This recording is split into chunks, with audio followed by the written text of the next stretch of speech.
improvements, and it's the first start and all of that. You never write anybody off the first time they do anything.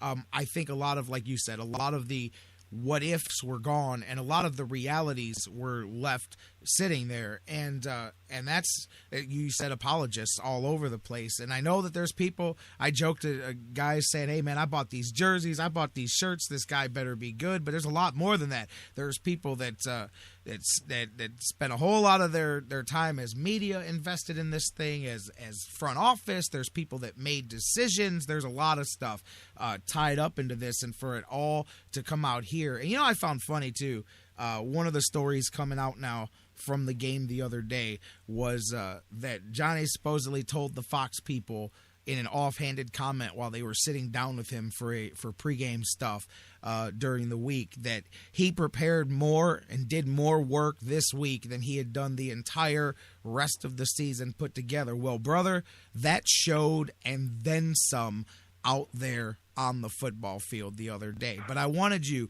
coming from an outside perspective, to talk about some of the realities of that, because too many people, it's one thing to say great quarterbacks have had bad first games, but I go back to, you need to look at where the starting level is here and reassess your expectations of this thing, because now, like to me, the next 2 weeks of the season, it's not about, is Johnny Manziel your starting franchise quarterback next year? It is, do you feel like spending the next 2 or 3 years developing him to see what he can turn into? Because I believe that's the level of quarterback he's at. Talk to me a bit about that kind of stuff.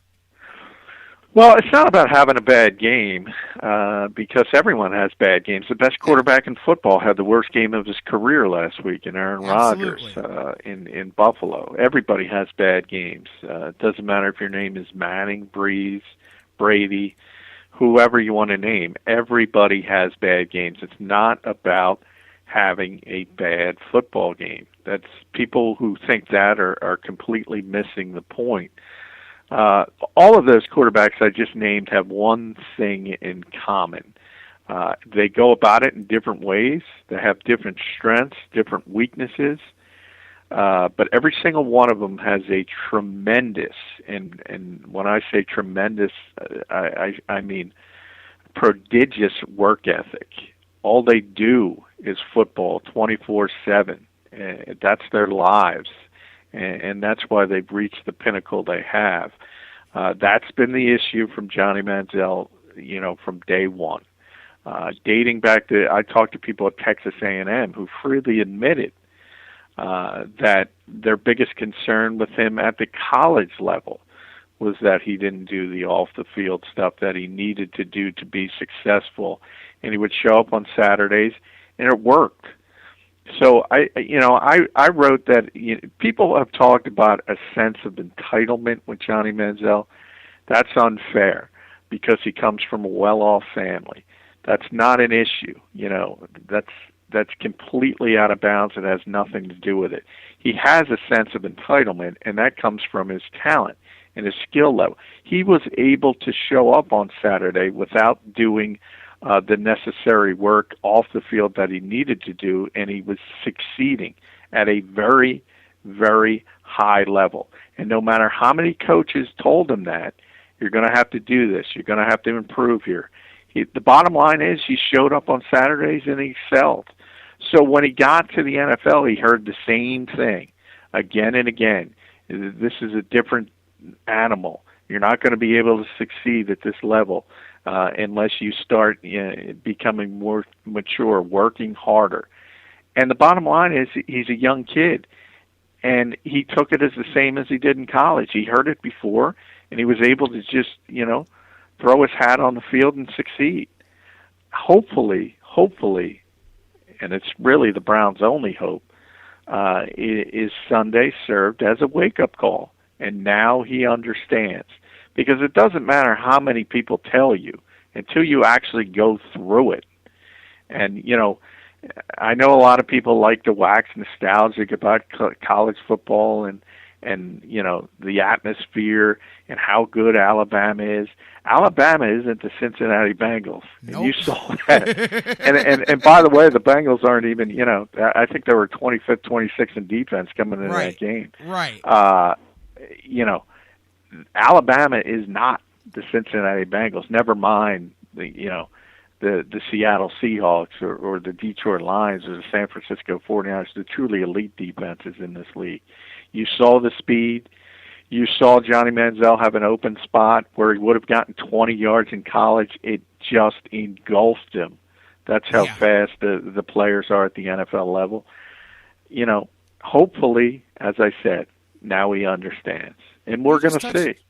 You just touched on something there at the end, and I was going to ask you, because this is the other side of my argument. This was where I was talking about where the Browns have to decide about the development of him here going forward. Is you talk about the physical separation as well, because the first part is hard enough, talking about getting the work down, putting the effort and the hard work in, the preparation, all of that stuff. But you touched on another issue that a lot of people don't want to address, especially the ones that believe that this is all everybody else's fault, is that the physical skill set. You and I have questioned what, the guy can be fast, but at the NFL level, I've always wondered what made people use some of the comparisons that they do to athletes similar to him. Like when they say, well, I mentioned earlier, similar to RG3. I think RG3 is 3 times the athlete that Manziel is. I just believe that, even when you use a Tim Tebow was an NFL linebacker body. You know what I mean? Like, there's differences, not just in the size, but in the speed. I don't necessarily know that his speed is NFL level. Like you said, those 20-yard gaps close up quickly. Defensive linemen at the NFL level have chased him down in several different games, whether you're talking preseason, whether you're talking about the little Buffalo experience or this game here. Not the linebackers, not the cornerbacks, not the fast guys. The big uglies chase him down.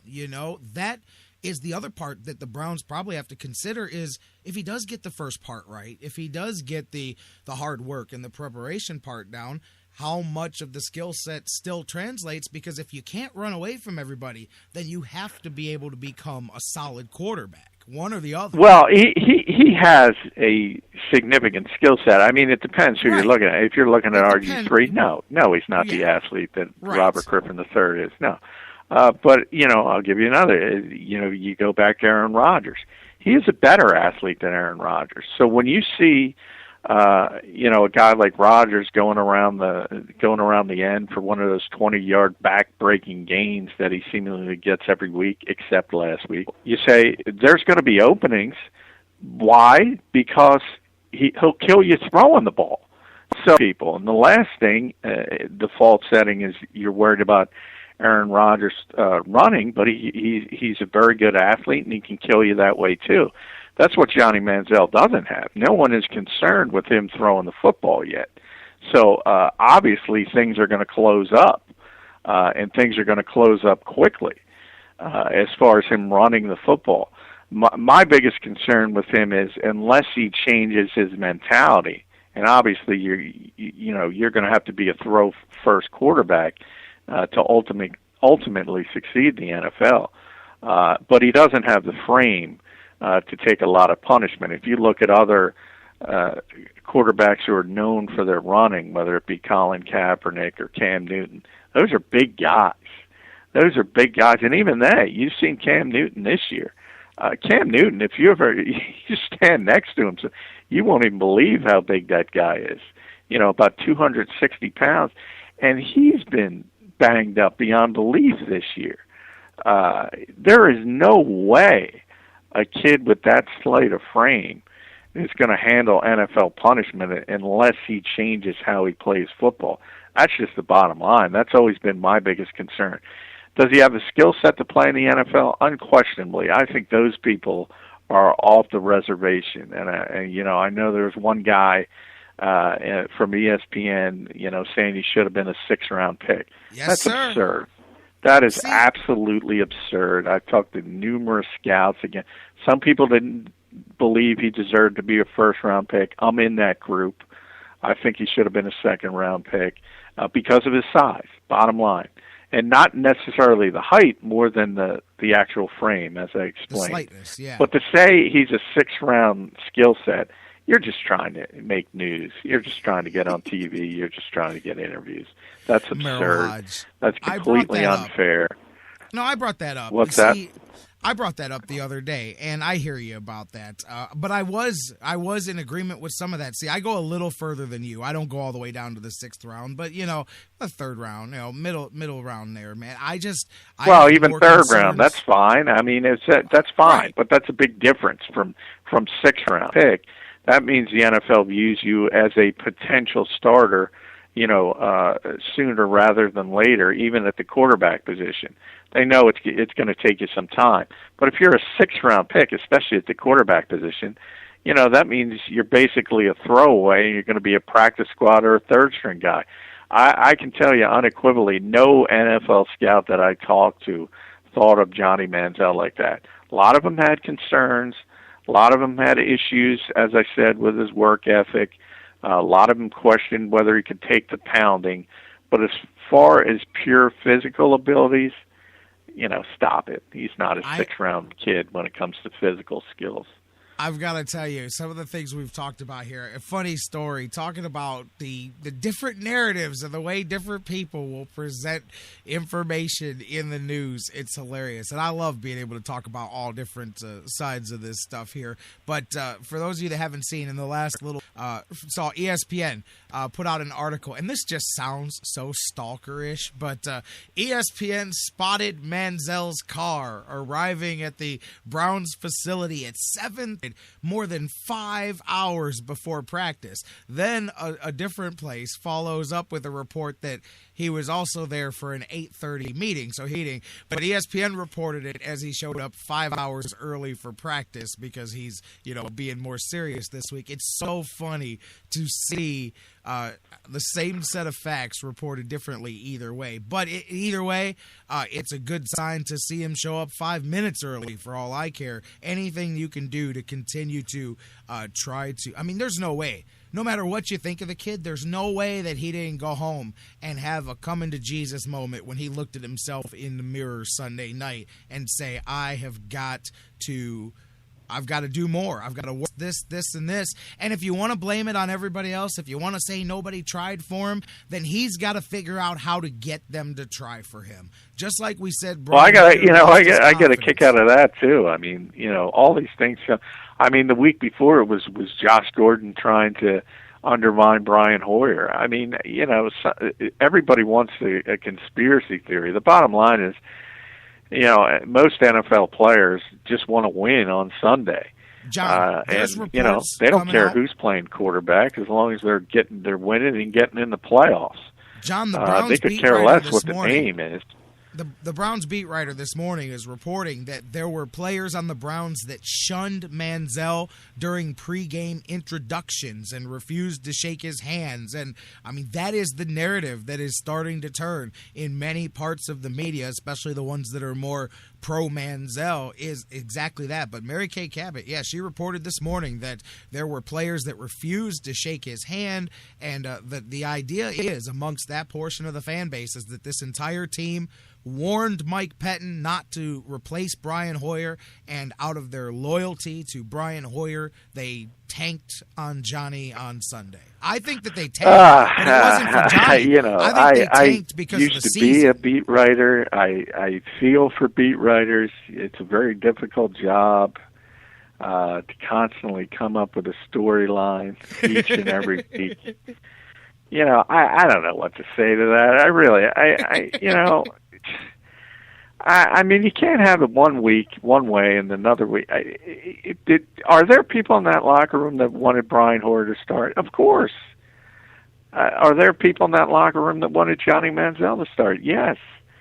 I mean, I always, for some, obviously, people are so entrenched and they love football and fans. And I just say, look at your normal life and think about, wherever you work, if it's in an office, if it's in a factory, does everybody like everybody? Because if you work somewhere and everyone likes everybody, that'll be the first place in human existence. personalities clash, and for some reason people are shocked by that in the NFL, and that doesn't mean you can't be professional. I'm firmly convinced if you put Jim Harbaugh and